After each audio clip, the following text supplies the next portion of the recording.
교독하시겠습니다. 도가니로 은을, 풀무로 금을, 칭찬으로 사람을 단련하느니라.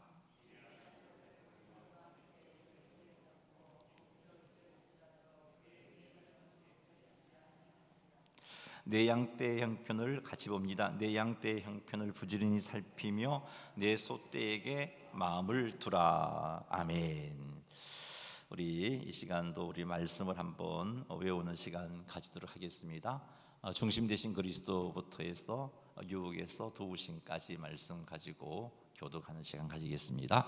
중심 되신 그리스도, 고린도후서 5장 17절 말씀. 그런즉 누구든지 그리스도 안에 있으면 새로운 피조물이라, 이전 것은 지나갔으니 보라 새 것이 되었도다. 중심 되신 그리스도, 갈라디아서 2장 20절 말씀. 내가 그리스도와 함께 십자가에 못 박혔나니 그런즉 이제는 내가 사는 것이 아니요 오직 내 안에 그리스도께서 사시는 것이라. 이제 내가 육체 가운데 사는 것은 나를 사랑하사 나를 위하여 자기 자신을 버리신 하나님의 아들을 믿는 믿음 안에서 사는 것이라. 그리스도께 순종, 로마서 12장 1절 말씀.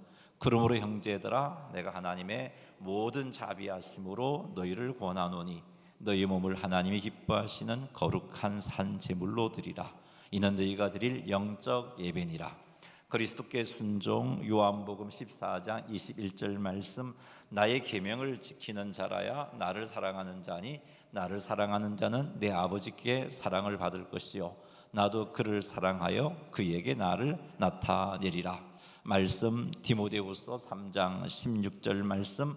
모든 성경은 하나님의 감동으로 된 것으로 교훈과 책망과 바르게 함과 의로 교육하기에 유익하니. 말씀 여호수아 1장 8절 말씀. 이 율법책을 내 입에서 떠나지 말게 하며 주야로 그것을 묵상하여 그 안에 기록된 대로 다 지켜 행하라. 그리하면 내 길이 평탄하게 될 것이요 내가 형통하리라. 기도 요한복음 15장 7절 말씀. 너희가 내 안에 거하고 내 말이 너희 안에 거하면 무엇이든지 원하는 대로 구하라. 그리하면 이루리라. 기도 빌립보서 4장 6절 7절 말씀. 아무것도 염려하지 말고 다만 모든 일에 기도와 간구로 너희 구할 것을 감사함으로 하나님께 아뢰라. 그리하면 모든 지각에 뛰어난 하나님의 평강이 그리스도 예수 안에서 너희 마음과 생각을 지키시리라. 교재 마태복음 18장 20절 말씀. 두세 사람이 내 이름으로 모인 곳에는 나도 그들 중에 있느니라. 교재 히브리서 10장 24절 25절 말씀. 서로 돌아보아 사랑과 선행을 격려하며 모이기를 피하는 어떤 사람들의 습관과 같이 하지 말고 오직 권하여 그날이 가까움을 볼수록 더욱 그리하자. 증거 마태복음 4장 19절 말씀. 말씀하시되 나를 따라오라 내가 너희를 사람을 낚는 어부가 되게 하리라 하시니. 증거 로마서 1장 16절 말씀. 내가 복음을 부끄러워하지 아니하노니 이 복음은 모든 믿는 자에게 구원을 주시는 하나님의 능력이 됨이라. 먼저는 유대인에게요 그리고 헬라인에게로다. 모든 사람이 죄를 범함. 로마서 3장 23절 말씀. 모든 사람이 죄를 범하였음에 하나님의 영광에 이르지 못하더니 모든 사람이 죄를 범함. 이사야 53장 6절 말씀. 우리는 다 양 같아서 그릇 행하여 각기 제 길로 갔거늘 여호와께서는 우리 모두의 죄악을 그에게 담당시키셨도다. 죄의 형벌. 로마서 6장 23절 말씀. 죄의 삭은 사망이요 하나님의 은사는 그리스도 예수 우리 주 안에 있는 영생이니라. 죄의 형벌. 히브리서 9장 27절 말씀. 한 번 죽는 것은 사람에게 정해진 것이요 그 후에는 심판이 있으리니. 그리스도가 형벌을 받음. 로마서 5장 8절 말씀. 우리가 아직 죄인 되었을 때에 그리스도께서 우리를 위하여 죽으심으로 하나님께서 우리에 대한 자기의 사랑을 확정하셨느니라. 그리스도가 형벌을 받은 베드로전서 3장 18절 말씀.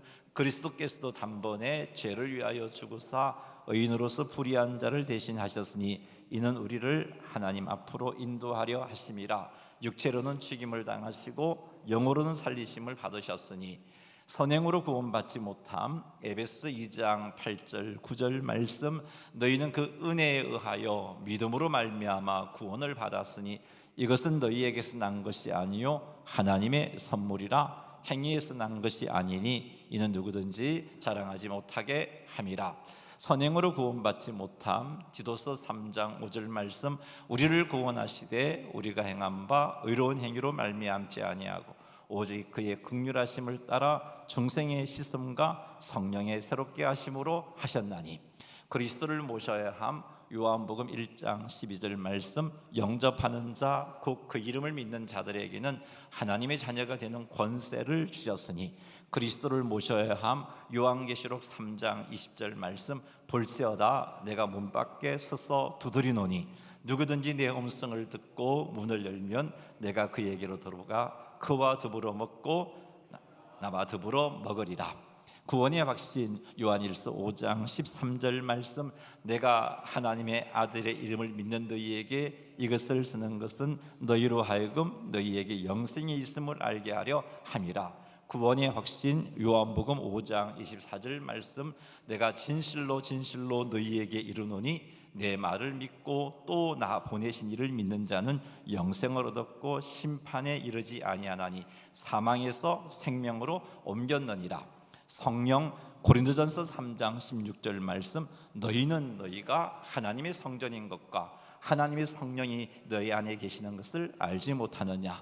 성령, 고린도전서 2장 12절 말씀, 우리가 세상의 영을 받지 아니하고 오직 하나님으로부터 영을 받았으니 이는 우리로 하여금 하나님께서 우리에게 은혜로 주신 것들을 알게 하려 하심이라.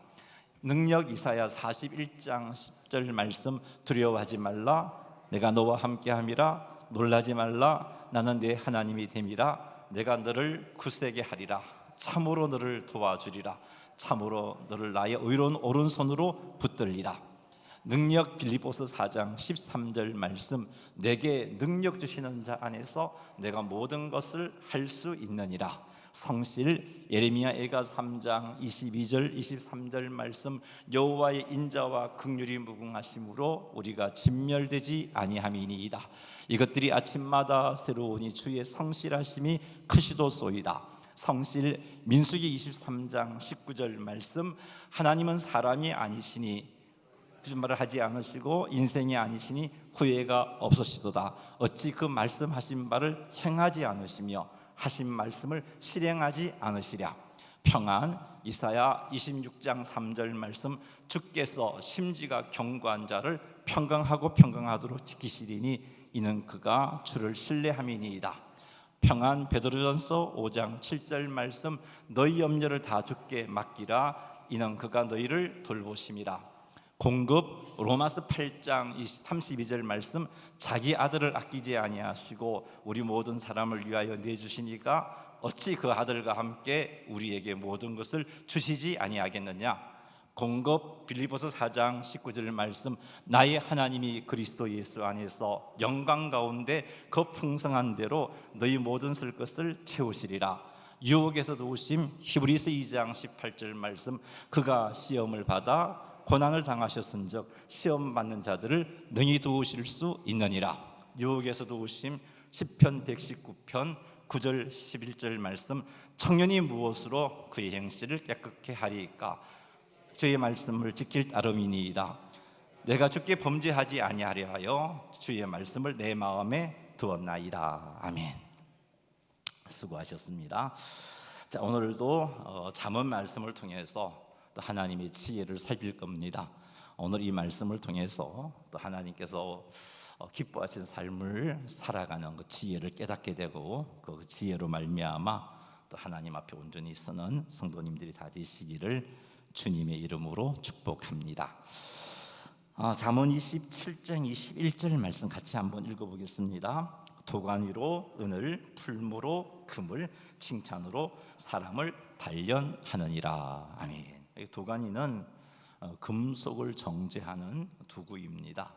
풀무도 마찬가지죠. 풀무를 달리 용광로라고 할 수 있습니다. 이것도 금속을 정제하는 도구입니다. 그런데 원어 성경을 보면은 이렇게 되어 있습니다.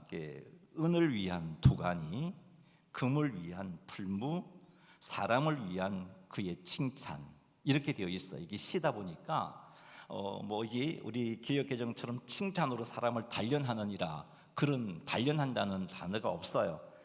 단지 그 원어를 그대로 직역을 해본다면 은을 위한 두가니, 금을 위한 풀무, 사람을 위한 칭찬, 이렇게 되어 있는데 이게 무슨 의미인가 하면은 두가니가 은광석에서 은의 본래 모습을 드러내듯이 풀무 즉 용광로가 금광석에서 금의 본래 모습을 드러내듯이 사람에 대한 그 칭찬이 그 사람의 본래 모습을 드러낸다, 이런 의미입니다. 이게 칭찬이 주어졌을 때 그 사람의 본심이 드러난다, 그런 말입니다. 칭찬이 그 사람의 본래 모습을 드러낸다는 것은 사람이 칭찬받을 때 보이는 그 반응이, 그게 뭐 속의 생각이든 행동이든 간에 그 칭찬을 들었을 때 나타나는 그 속의 생각이든지 행동이든지 간에 그것이 그 사람의 참된 성품, 그 사람이 진정한 마음의 상태를 드러낸다는 겁니다. 자, 어떤 성도님이 교회에서 열심히 수고하고 헌신했습니다.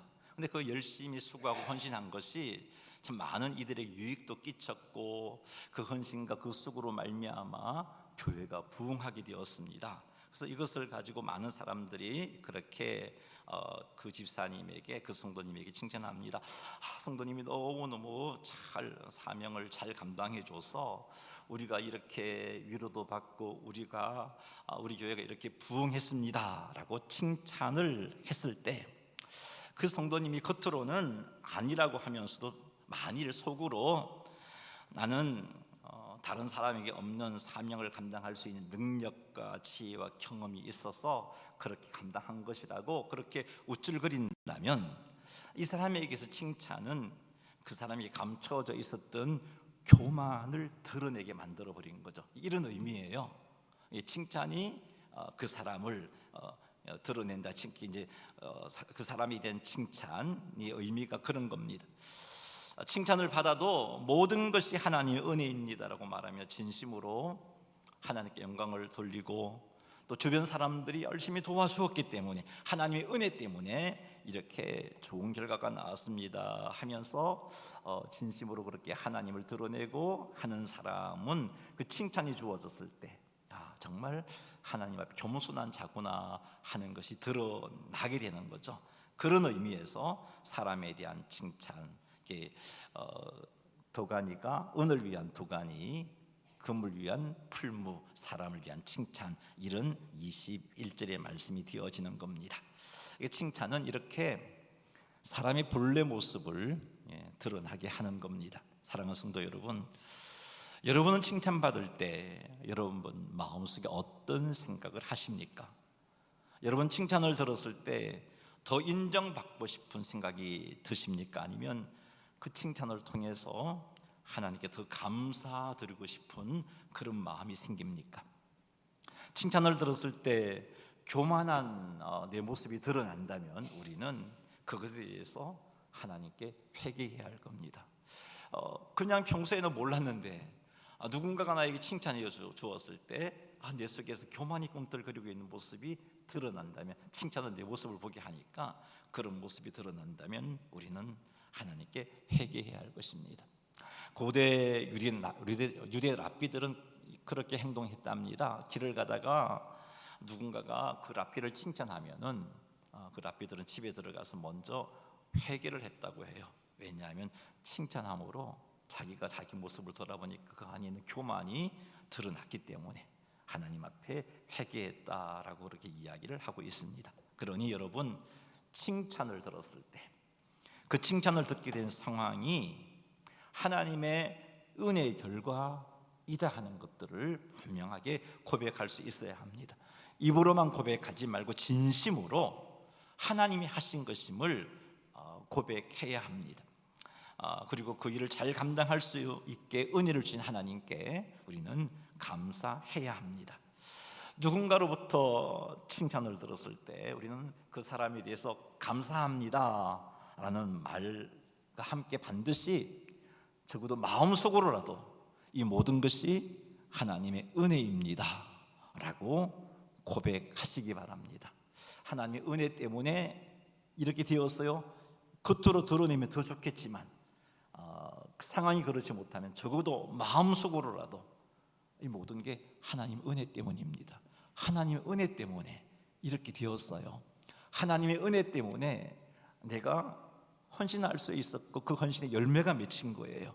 그렇게 말할 수 있어야 할 것입니다. 칭찬을 들었을 때 마음속으로 하나님께 바로 영광을 돌리는 짧은 기도도 한번 드려보시기 바랍니다. 주님, 제가 지금 이렇게 인정받고 있는데 이 인정받고 있는 이 순간 교만하지 않게 주님 붙잡아 주십시오. 내가 더욱더 주님을 의지하게 해주십시오. 뭐 이런 내용의 짧은 기도라도 한다면 우리는 그 칭찬 앞에서 우리가 점점 하나님을 의지하는 겸손한 자의 모습으로 다듬어질 것입니다. 그리고 다른 사람을 칭찬할 때도 마찬가지예요. 우리가 다른 사람을 칭찬할 때 하나님께서 그 사람을 통해 일하신 것을 언급해 준다면 우리 공동체 안에서 더 아름다운 모습이 되겠죠. 예를 든다면 권사님의 위로의 말을 듣고 위로를 받았어요. 그 위로를 받고 내가 참 힘이 빠졌는데 그 위로로 힘을 얻게 되었을 때 그 부분에 대해서 우리 권사님에게 칭찬해 줄 수 있겠죠. 그때 이렇게 하라는 겁니다. 하나님께서 권사님을 통해 내게 큰 위로를 주셨습니다. 감사합니다. 자, 이렇게 말할 때 하나님이 드러나잖아요. 그리고 물론 하나님이 드러나지만 또 권사님이 내게 준 권면에 대해서 내가 잊지 않고 있음도 드러나잖아요. 이렇게 칭찬해보는 것도 오늘 잠언 이 본문 21절 말씀에 부합하는 그런 삶일 겁니다. 칭찬은 우리의 참된 모습을 드러나게 하는 것임을 명심하고 칭찬을 들을 때 자기 자신을 돌아보고 그리고 하나님께서 기뻐하시는 모습으로 잘 다듬어지시는, 그래서 칭찬 앞에 내가 아직도 하나님 앞에 겸손하지 못하구나 그게 깨달아진다면 그 부분에 대해서 겸손하게 하나님께 용서를 구하고 하나님이 하신 것입니다 하고 하나님을 높이시는 성도님들이 다 되시기를 주님의 이름으로 축원합니다. 자, 22절 말씀도 한번 읽어보겠습니다. 미련한 자를 곡물과 함께 절구에 넣고 공의로 찌을지라도 그의 미련은 벗겨지지 아니하느니라. 자, 절구와 공의는 농경사회에서 곡물을 지어 껍질을 벗길 때 사용하는 도구인데요. 한번 그림 한번 비춰주세요. 예, 저기 절구죠. 절구 안에 있는 저 방망이가 공이에요. 이게 공의가 아니고 공의. 이게 절구와 공인데, 자 지금 22절이 미련한 자를 곡물과 함께 절구에 넣어서 이 공의로 찌을지라도 그 미련이 벗겨지지 않는다 그렇게 말하고 있습니다. 자, 이 곡식은 절구에 넣어서 이 공의로 이렇게 찌으면 껍질이 벗겨지는데 미련한 사람의 미련은 절구에 넣어서 공의로 찌어도 벗겨지지 않는다 하는 게 22절 말씀이죠. 이 구절의 의미는 외적인 징계 또 교훈 이런 것들이 사람이 근본적인 미련함을 고쳐내지 못한다는 겁니다. 이런 것만으로는 훈계도 해야 되고 징계도 해야 하지만 이것만으로는 참 죄성으로 말미암아 미련하게 된 이 미련을 벗겨내지 못한다 그런 말입니다. 자, 이 구절에서 말하는 미련한 자는 어떤 자이냐 하면은 하나님을 두려워하지 않고 하나님의 말씀이나 지혜를 거부하는 사람입니다. 보통의 경우 이런 미련한 자는 불신자를 의미합니다. 그러나 하나님의 자녀 가운데 이런 미련한 자들도 있어요. 그래서 우리도 해당될 수 있습니다. 하나님의 자녀임에도 불구하고 하나님을 두려워하지 않고 자기 하고 싶은 대로 하고 하나님의 말씀을 들어도 그 말씀을 따르지 않고 하나님의 지혜를 깨달아도 그 지혜를 따르지 않고 거부하는 하나님의 자녀가 있어요. 이런 자들이 미련한 자입니다. 그런데 여기 오늘 표현해 보니까 절구에 넣고 공의를 찢는다 그랬는데 이게 이제 어떤 거냐면 그건 진짜 그 미련한 사람을 절구에 넣어서 공의로 찢는다는 의미는 아니겠죠. 이게 무슨 말이냐면은 징계와 훈계를 의미합니다. 징계를 하고 훈계하는 것을 의미하는데, 이런 미련한 자의 미련함은 징계를 해도 훈계를 해도 벗겨지지 않는다는 겁니다. 자, 그렇다면 미련한 자의 미련을 보고 그냥 아무것도 하지 말라는 것인가? 그런 말은 아니고요. 이 말씀을 통해서 우리에게 주시는 것은 첫째는 이것 알라는 겁니다. 미련한 자의 그 미련을 내 힘으로는 벗겨낼 수 없다는 겁니다. 우리의 훈계로 안 돼요. 징계로 안 돼요. 그럼 무엇을 해야 하는가? 징계와 훈계와 함께 성령 하나님의 도우심을 간구해야 하는 겁니다. 하나님을 두려워하지 않고 하나님의 말씀이나 지혜를 거부하는 이 미련함은 성령 하나님의 역사가 있어야 벗겨지는 거예요. 우리의 훈계로 되는 게 아니에요. 징계한다고 되는 게 아니에요. 그러므로 우리는 성령 하나님의 역사로 미련한 자의 그 미련이 벗겨지기를 간구하면서 미련한 자에게 훈계도 하고 징계도 해야 하는 겁니다. 불신자에게는 복음을 전하는 일이 절구에도 공의로 찢는 일에 해당되겠죠. 그런데 이 복음 전하는 것만으로 안 된다는 말이에요. 이 복음 전하는 것만으로 우리가 할 일 다 했다고 해서는 안 돼요. 복음을 전하면서 하나님을 두려워하지 않고 하나님의 말씀이나 지혜를 거부하는 그 미련함이 성령님의 역사로 벗겨지게 해달라는 기도도 아울러 해야 된다는 겁니다. 기도와 함께 복음을 전하는 그런 모습이 우리에게 있어야 한다는 겁니다. 그리고 자녀들의 잘못을 바로잡기 위해서도 마찬가지예요. 훈계한다고 징계한다고 이것만으로 바로잡을 수 있는가? 그렇지 않다는 겁니다. 성령 하나님의 역사하심이 있어야 돼요. 성령 하나님이 역사하셔서 우리 훈계 가운데 우리 자녀들의 어리석음을 미련함을 벗겨주셔야 되는 겁니다. 그래서 기도해야 되는 거죠.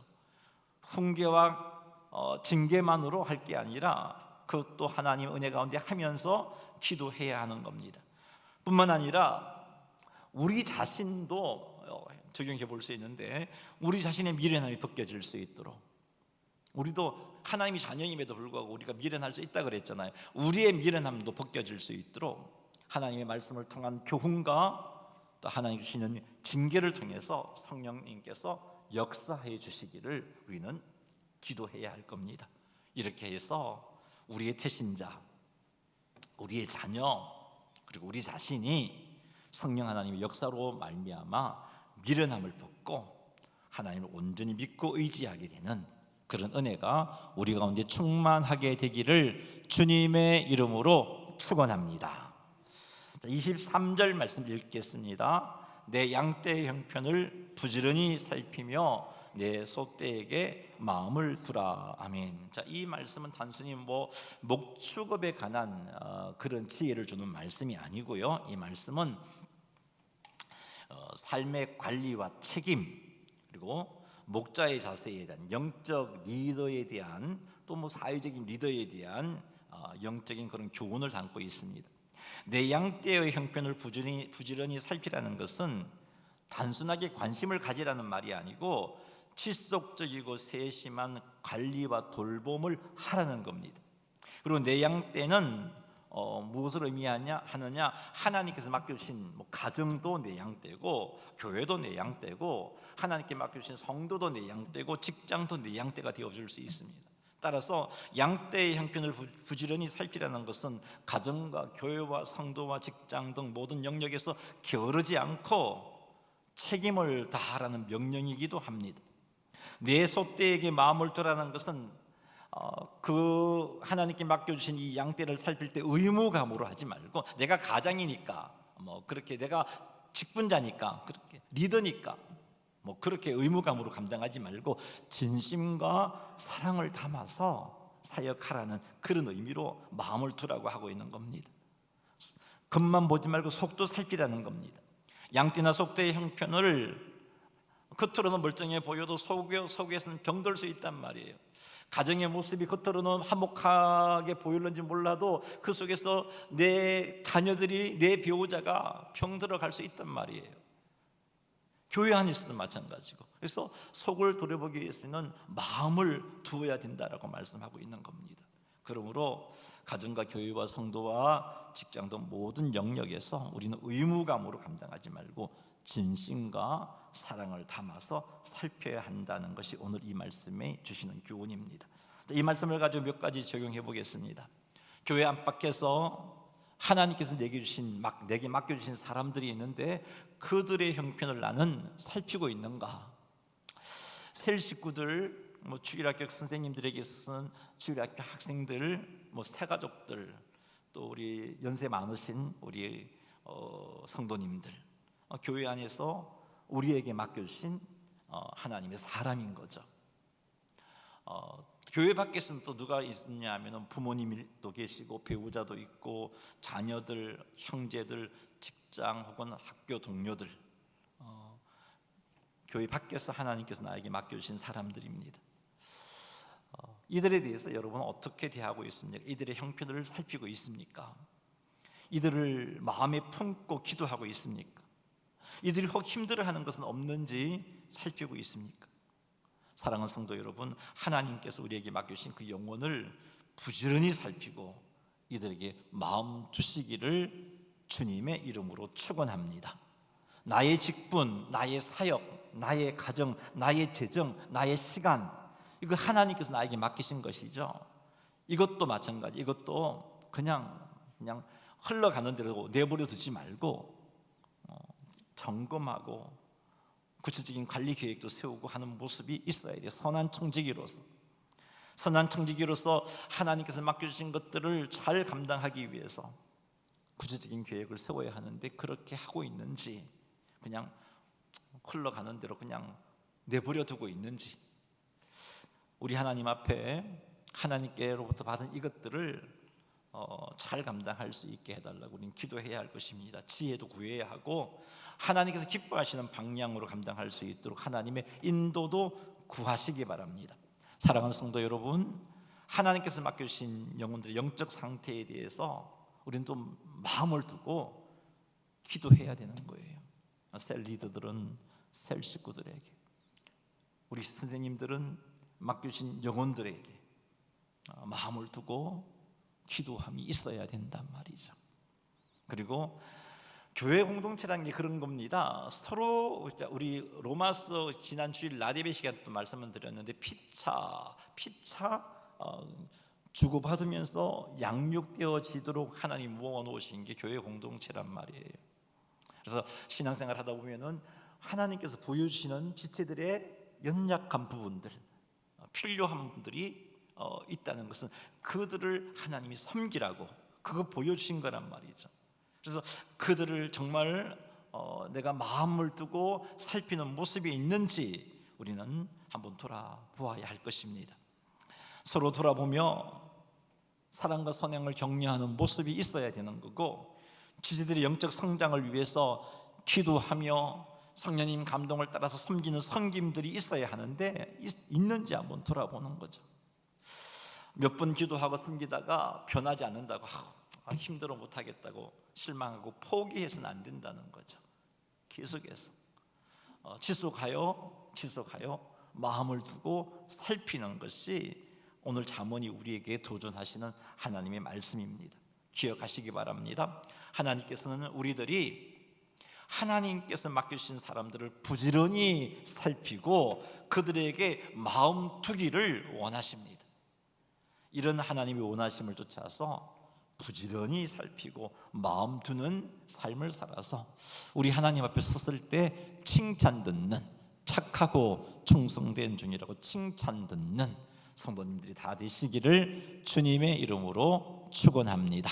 오늘도 주신 이 지혜의 말씀들을 잘 기억하면서 삶 가운데 실천하여 점점 칭찬 속에서도 더욱더 겸손하고 하나님의 영광을 드러내는 그런 삶을 살아가시고, 훈계와 징계만 하는 것이 아니라 그 영혼을 위해서 눈물로 기도하는 기도함들이 우리에게 있어야 하겠고, 그리고 하나님께서 맡겨주신 그 영혼들에 대해서 부지런히 살피고 그 영혼들에게 마음을 두는 삶을 살아내는 우리 모두가 되기를 주님의 이름으로 축원합니다.